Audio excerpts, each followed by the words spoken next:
భాగ్యనగర వాసులకు ప్రసాద్ ఐమాక్స్ గురించి ప్రత్యేకంగా పరిచయం చేయనక్కర్లేదు. ఈ మల్టీప్లెక్స్లో సినిమాలు చూడడం ఎవరికైనా మంచి అనుభూతే. అలాంటి ప్రసాద్ ఐమాక్స్ తాజాగా 2023లో టికెట్ సేల్స్ పరంగా టాప్ 10 మూవీస్ తాలూకు జాబితా విడుదల చేసింది. ఇందులో 6 తెలుగు చిత్రాలు ఉండగా 2 బాలీవుడ్ మూవీస్, 2 హాలీవుడ్ ప్రాజెక్ట్స్ ఉండడం విశేషం. టాప్ 10 6 స్థానాల్లో నాని హాయ్ నాన్న దసరాకి చోటు దక్కగా టాప్ 9లో రజనీకాంత్ జైలర్ ఉంది. ఇక టాప్ 8లో సాయి తేజ్ విరూపాక్ష, టాప్ 7లో హాలీవుడ్ మూవీ మిషన్ ఇంపాసిబుల్ 7 స్థానం దక్కించుకున్నాయి. టాప్ 5లో ప్రభాస్ మైథలాజికల్ మూవీ ఆదిపురుష్ ఉండగా టాప్ 4లో Ranbir Kapoor Bollywood movie Animal Hindi version ఉంది. అలాగే టాప్ 3లో షారుఖ్ ఖాన్ జవాన్ హిందీ వెర్షన్ చోటు దక్కించుకుంది. ఇక టాప్ 2లో హాలీవుడ్ మూవీ ఓపెన్హైమర్కి చోటు దక్కడం విస్మయపరిచే అంశమే.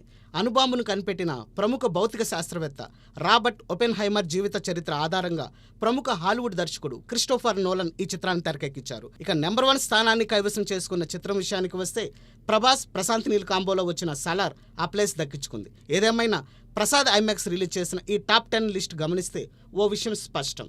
కంటెంట్ బాగుంటే భాషతో సంబంధం లేకుండా నగరవాసులు పట్టం కడుతున్నారు. మరి మన మేకర్స్ ఈ విషయాన్ని గమనించి మరింత వైవిధ్యభరితమైన చిత్రాలను అందిస్తారేమో చూడాలి.